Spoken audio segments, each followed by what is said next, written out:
Bismillahirrahmanirrahim. Kana ono sapa Rasulullah sallallahu alaihi wasallam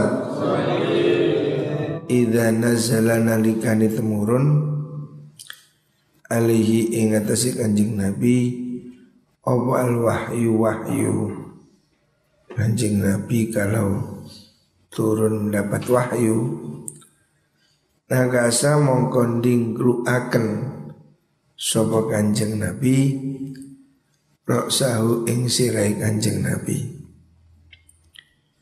Wana kasalan dingkluaken sopo ashabu pira-pira sahabat Nabi ru'usahum ing pira-pira sirai ashab. Faida aqla'a nalikane ngalih apa wahyu anhu saking Nabi rafa'a mongko ngangkat sapa Kanjeng Nabi roksahu ing sirai Kanjeng Nabi. Jadi Rasulullah sallallahu alaihi wasallam itu kalau ada wahyu beliau mendengarkan dengan menunduk. Artinya dengan penuh hormat, dengan penuh konsentrasi. Rawahu Muslim. Karena Allah sapa Kanjeng Nabi iku nazala nalikane temurun alaihi ing atase Kanjeng Nabi opal wahyu kalau sedang mendapat wahyu dari malaikat Jibril sumi'a mongko den rungu inda wajhi ana ngersane wajahe Kanjeng Nabi kadawin nahli kaya bengunge tawon. Rohu Tirmidzi. Jadi kalau Nabi itu concern ya, sedang malaikat turun bawa wahyu, terdengar seperti ada suara berdengung katanya. Ini masalahnya kan kontak dengan alam gaib ya, malaikat. Makanya ya ada situasi yang ya mungkin sangat hening, sangat ada seperti mendengung kan. Karena Allah Rasulullah sallallahu alaihi wasallam idza tadawwara nalitane tangi bengi sapa Kanjeng Nabi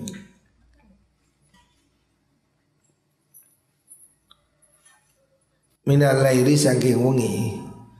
Maksudnya kalau Nabi malam hari Kanjeng Nabi itu bangun qala mongko dawuh sapa Kanjeng Nabi la ilaha illallah al-wahidul qahhar rabbus samawati wal ardi wa ma bainahuma al-azizul ghaffar. Ini zikirnya Kanjeng Nabi kalau bangun tidur. La ilaha illallah al-wahidu kang ijen al-qahharu kang maha perkasa Rabbus samawati kang mengerani kabeh langit wal ard lan bumi wa malan perkara bainahuma antarane samawati wal ard al-azizu zat kang maha mulya al-ghaffaru zat kang maha pangapura. Jadi ini zikir Nabi di waktu malam. Kalau Nabi sedang bangun tidur atau terjaga, Nabi mengucapkan la ilaha illallah al-wahidul qahhar rabbus samawati wal ard wa ma bainahuma al-azizul ghaffar. Ini bisa diikuti. Artinya kita ini meniru ya. Ini bagian dari sunnah Rasulullah sallallahu alaihi wasallam. Kalau malam hari baca doa ini. Kita kalau bangun, ya hendaknya mengikuti. Artinya kita bisa meniru ya, apa yang dilakukan oleh Kanjeng Nabi. Ini bagian dari sunnah. Rawal Hakim. Karena ono sapa Kanjeng Nabi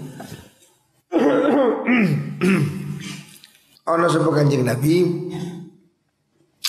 idza jaa iku idza jaa nalikane tumeka apa amrun perkara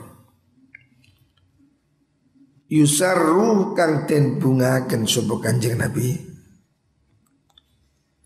den bungaken bihi kelawan ma kharra mongko njungkung sapa Kanjeng Nabi syakiran hale wong kang syukur lillahi maring Allah azza wa jalla.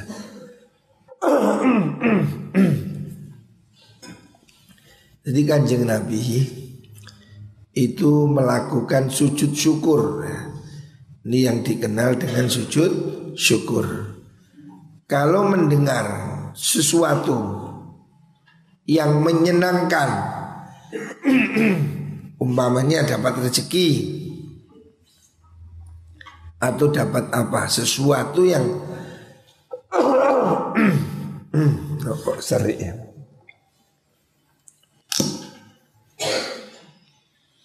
Kanjeng Nabi kalau mendengar satu kabar yang menyenangkan, maksudnya kalau mendengar sesuatu berita yang beliau senang, urusan apa saja, maka beliau melakukan sujud ya, langsung sujud. Kita juga begitu. Kalau kita mendapat sesuatu yang membahagiakan, contoh mendapat apa, oleh jodoh, tak oleh rezeki, tak oleh apa yang kita menjadi senang, menurut Imam Syafi'i disunnahkan melakukan sujud syukur. Jadi sujud syukur itu ya sujud, baik sholat dulu atau tidak usah sholat langsung melakukan sujud. Sujud syukur, nah itu juga supaya dia merasa senang dengan nikmat yang diterima. Ini bisa dilakukan setelah sholat atau tanpa melakukan sholat. Jadi kalau mendapatkan nikmat maka dia bersyukur. Menurut mazhab Syafi'i ini hukumnya sunnah ya. Jadi kalau mendapat nikmat apa saja yang menyenangkan ya. Kemudian boleh Rawahu Ibnu Majah an Nabi Bakrah. Karena ana sapa Rasulullah sallallahu alaihi wasallam iku idza jara nalikane lumaku bihi kelawan Kanjeng Nabi opo adoh kungguyu Kanjeng Nabi ku lek kudu guyu ya. Jadi ini menerangkan sifat-sifat Nabi. Kanjeng Nabi itu kalau mau tertawa kudu guyu.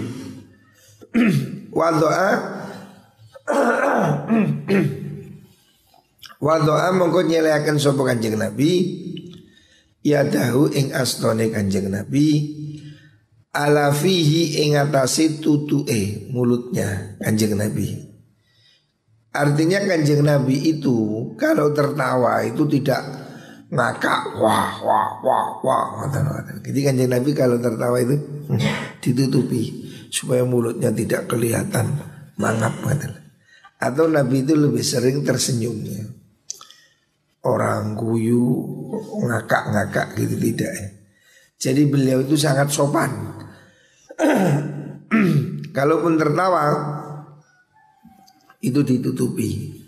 Kalaupun tertawa ya, tidak dibuka supaya mulutnya itu tidak kelihatan mangap katanya. Jarang sekali Nabi tertawa terbahak-bahak.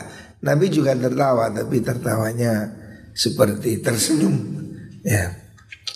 Rawahul Baghawi. Karena ono sapa Rasulullah sallallahu alaihi wasallam idza khala nalikane persepen, maksudnya kalau sedang berdua dengan istri ya, sedang acara keluarga, binisaihi kelawan piro-piro garwane Kanjeng Nabi, iku alyanan nasi luwih lembute menungso. Jadi Kanjeng Nabi itu kalau dengan keluarga, dengan istri itu sangat lembut. Artinya seorang pemimpin itu harus tahu ya, kapan tegas, kapan lembut. Kalau di rumah sama anak, sama istri, jangan seperti komandan upacara. Ini, pacak, nunggu. Nah, ya harus situasinya ini harus usahakan yang menyenangkan. Kanjeng Nabi itu di rumah itu ya seperti suami yang baik. Artinya melayani istri, ikut masak, ikut bersihkan rumah. Kanjeng Nabi itu sangat menyenangkan ya, bagi istri-istrinya itu. Tidak kaku, tidak kasar. Wa akramun nasilan luwih mulyani menungso. Artinya beliau itu sangat bagus akhlaknya. Dohakan turkang akeh guyuni, banyak tertawa. Basaman tur akeh meseme ya. Jadi jangan dibayangkan Kanjeng Nabi itu angker. Tidak. Kanjeng Nabi itu pribadi yang sangat menyenangkan. Bahkan beliau ini tidak jarang bercanda. Bercanda dengan istrinya ya. Sebuah riwayat Kanjeng Nabi itu ngemong sama istrinya Sayyidah Aisyah. Kan Sayyidah Aisyah itu gadis kecil. Kanjeng Nabi itu kadang dijak balapan belayu. Padahal Nabi sudah 50 ke atas, istrinya kan masih belasan tahun. Nabi juga menghibur Sayyidah Aisyah. Ada orang Habasyah sedang atraksi, Aisyah diajak nonton, melihat. Artinya Nabi juga memberi hiburan ya. Pribadi yang menyenangkan pada keluarga. Kadang Aisyah diajak balapan lari. Untuk orang usia di atas 50 tahun ya, balapan lari itu sesuatu yang ya merupakan kelembutan hati kan. Orang biasanya harus malas ya.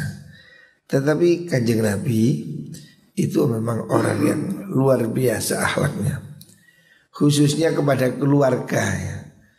Jadi kalau di rumah itu ciptakan suasana yang menyenangkan ya.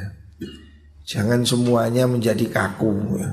Walaupun jenderal seperti Sayyidina Umar, seorang gagah berani, tapi kalau di rumah lembut ya. Pernah ada sahabat datang mau mengadu pada Sayyidina Umar. Dia mau ngadu bahwa istrinya itu cerewet. Cerewet itu ya cerewet, ngamuan, nesuan, jokotan. Nah, dia datang pada Sayyidina Umar. Ternyata Sayyidina Umar ada di dalam rumah, tapi diului salam berkali-kali tidak keluar. Akhirnya diintip sama sahabat itu. Ada apa sih kok gembresek di rumah, diintip. Ternyata Sayyidina Umar duduk, istrinya marah-marah, istrinya pidato. Sayyidina Umar duduk tenang. Artinya Sayyidina Umar gak terus marah, enggak. Jadi rumah tangga ini harus ada yang ngalah. Kalau istrinya jadi api, suaminya harus jadi air. Kalau sing wedok ngamuk, sing lanang ngamuk yo gelut, banting TV, hancur. Sayyidina Umar pun mau mendengarkan istrinya marah-marah. Umar duduk tenang. Cara saya tinggal rokokan. Jadi tidak dilayani. Tapi Sayyidina Umar bisa ya. Walaupun beliau itu seorang yang terkenal tegas, keras, tapi di rumah ya dia. Sehingga sahabat ini merasa malu. akhirnya dia nggak jadi wadul. Didelok Sayyidina Umar, sabar, pulang. Sayyidina Umar keluar, dipanggil, kenapa kok kembali? Nah, dia malu saya Sayyidina Umar. Kenapa? Saya ini kesini mau wadul, istri saya galak. Ya ternyata nasib kita sama. Punyai sampean ki kereng tiba-tiba. Oh yang ini ki wong wedok.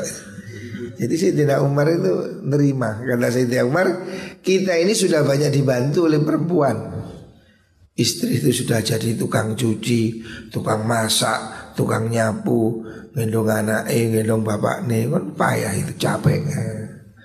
Bab istri itu semestinya tidak wajib ya.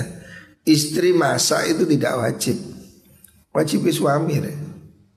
Masak, ngepel, nyetrika, kora-kora, itu kewajibannya suami.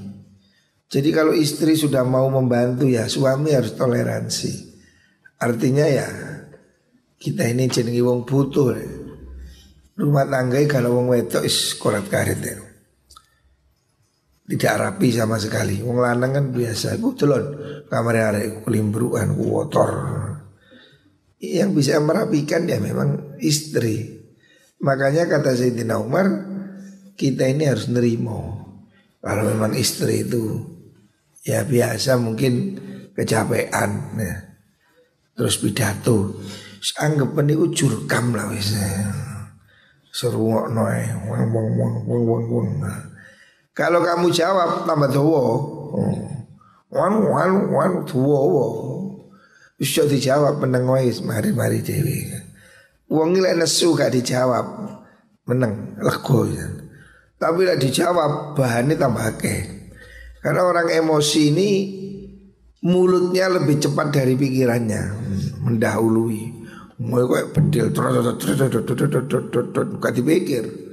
Makanya ya cara yang terbaik itu ya diam itu. Rasulullah sallallahu alaihi wasallam juga menganjurkan orang yang emosi itu supaya mandi, supaya wudu, supaya tenang. Karena memang emosi ini situasi yang seperti wong kesetanan. Nek dituruti yo ngamuk, yo gelut dan seterusnya. Makanya harus ada keseimbangan. Kalau suami marah, istrinya diam, mesti jawab. Atau istrinya marah, suaminya diam. Itu akan segera berakhir. Jadi kalau ada sengketa, itu kuncinya cuma dua, senyum dan diam. Nah, senyum supaya urusan ini clear, diam supaya gak tambah tuwa. Lek kon rame yo tambah tuwa wae. Bojomu kok jak tukaran yo iso jilid 1, jilid 2, jilid 3 ngono tuwa. Lebih baik kamu cukup senyum dan diam. Senyum supaya kamu tenang, guyang-guyu ya. Diam supaya urusannya gak tambah panjang. Sebab orang bertengkar ini kalau tidak ada yang bisa mengendalikan diri, waduh, yo anu tambah towo, akhirnya gelut. Rawahu Ibnu Asakir. Karena ana sapa Rasulullah sallallahu alaihi wasallam iku idza dakhala nalikane mlebu sapa Kanjeng Nabi asuqa ing pasar. Kanjeng Nabi kalau masuk pasar, Kanjeng Nabi juga pernah ke pasar. Jadi Kanjeng Nabi itu sisi yang sangat manusiawi. Terkadang juga beliau pergi ke pasar, walaupun tidak gak sering-sering. Tapi Kanjeng Nabi itu seperti manusia ya, jalan ke pasar ya, berdagang ya. Artinya sosok pribadi yang seperti kita. Artinya sifat manusia, tapi dia istimewa. Tapi tidak kemudian dia tertutup, sakral, harus ada pengawal. Enggak, Kanjeng Nabi itu ya sederhana seperti orang biasa ya. Dia itu ya Nabi yang memang dari manusia, bukan malaikat ya. Jadi dia ya sifat seperti manusia. Contohnya ke pasar ya senyum, ya marah ya. Qala mongko dawuh sapa Nabi bismillah Allahumma inni as'aluka min khairi hadhi suq. Nah, itu doa masuk pasar. Karena pasar ini banyak setan, banyak genderuwonya. Makanya Nabi berdoa. Ini doa kalau mau ke pasar. Cara narik pasar itu juga kesetanan. Narik nang pasar kan donga yo ketempelan setan. Setane yo setan tambeng-tambeng iku gak gelem ngaji ngono-ngono iku lho. Sapa iku jenenge arek pasar. Catatan iki. Qala dawuh sapa Nabi bismillah. Bismillahi kalau nyebut asmani Allah. Allahumma orang melakukan rekayasa tipu daya. Banyak orang yang menjadi terganggu ya. Curangan-kecurangan ini terjadi karena banyak setannya. Wa syarri malan olone perkara fiha kang tetep ing dalem suk ya. Minta dijauhkan kejelekan pasar. Allahumma do Allah inni sunni ingsun iku a'udzu nyun kabawruk so ingsun bika kelan panjenengan an usiba yen to ngenani ingsun fiha ing dalem suk yaminan ing sumpah fajiratan kang lacut. Jangan sampai saya sumpah yang bohong, sumpah curang.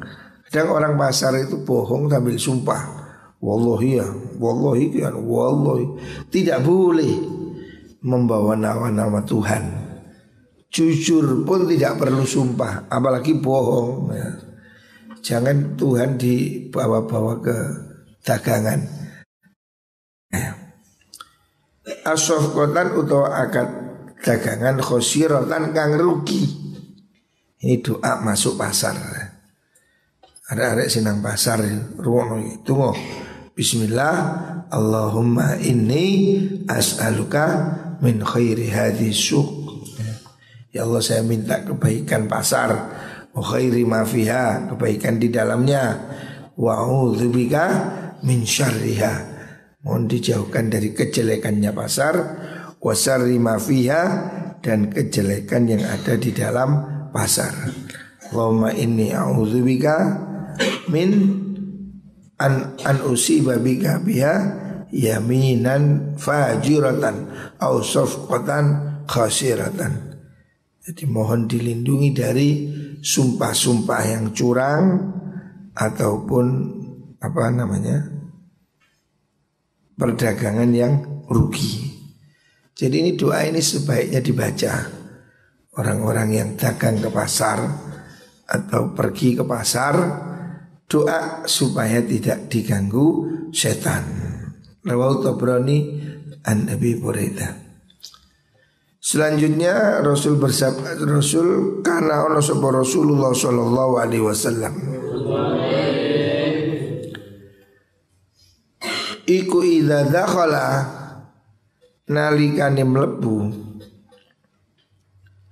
apa Ramadan, bulan Ramadan, kalau masuk bulan Ramadan atlaqo mongko ngejampa kulla sailin ing saben-saben wong kang jaluk. Artinya Kanjeng Nabi itu kalau masuk bulan Ramadan itu betul-betul melakukan konsentrasi ibadah. Tawanan dilepas, orang minta diberi ya. Dan beliau lebih banyak beriktikaf di masjid. Bulan Ramadan itu bulan yang spesial. Makanya Rasulullah SAW ketika bulan Ramadan ini Kanjeng Nabi betul-betul concern. Beliau lebih banyak di masjid, terutama 10 hari terakhir bulan Ramadan. Beliau itu selalu iktikaf, duduk di masjid ya. 10 malam itu 10 hari 10 malam itu Kanjeng Nabi menetap di masjid ya. Nah kita hari ini sedang bangun masjid, nanti muga-muga Ramadan sudah bisa ditempati. Nah itu kita perbanyak berada di masjid. Lu tok oleh ganjaran dengan masjid. duduk iktikaf, apalagi baca Quran, apalagi zikir. Terutama di bulan Ramadan. Ramadan ini bulan yang musim panen, maka orang harus memperbanyak ibadah supaya dia dapat kesempatan sebanyak-banyaknya ya. Kanjeng Nabi kalau Ramadan itu sholatnya lebih banyak, doanya lebih banyak ya. Pokoknya Ramadan ini bulan yang spesial ya. Rugi orang yang tidak menghormati bulan Ramadan, itu rugi sudah. Setahun dia sudah berbuat macam-macam. Ramadan harusnya dia menjadikan bulan sebagai peleburan dosa ya. Ramadan itu artinya melebur dosa-dosa. Kalau bulan Ramadan orang masih tidak menjadi baik, kapan lagi ya? Habis sudah. Moga-moga kita diberi panjang umur, sehat. Moga-moga sih menangi ibadah bulan Ramadan. Kita selalu merindukan Ramadan. Apalagi hari ini kita sedang bangun masjid ya. Nanti kita ini kepingin ya iktikaf ya. Apalagi 10 malam terakhir Ramadan. Ojo digawe nang mall, rugi. 10 malam terakhir Ramadan itu puncak dari ritual. Di situ ada malam Lailatul Qadar ya. Itu malam yang penuh harapan ya. Jadi kita harus berusaha ya, sebaik-baiknya. Ya tidak harus Ramadan. Maksudnya ibadah itu semuanya penting ya. Tapi Ramadan itu lebih cara wong pasar itu per pekan, ngerti per pekan. Per pekan itu pasar wame. Sehingga pedagang stoknya ditambah. Karena apa? Pasarnya rame. Tapi bukan berarti setelah per pekan toko ini ditutup. Ya orang ya tetap dagang. Kita juga begitu, Ramadan per pekan dinilainya kita lipat gandakan. Setelah Ramadan dia kudu tetap sembahyang sembahyang, jamaah jamaah, ngaji ngaji. Tapi kita berharap Ramadan itu dapat apa yang disebut dengan Lailatul Qadar. Kita akan mendapat keuntungan 1000 bulan. Itu 1000 bulan ini luar biasa. Satu kali Lailatul Qadar adalah 10 kali, adalah 20 kali ya. Makanya 10 malam terakhir Ramadan itu harus kita istimewakan. Moga-moga semua diberi panjang umur, sehat, bisa menemui Ramadan tahun depan.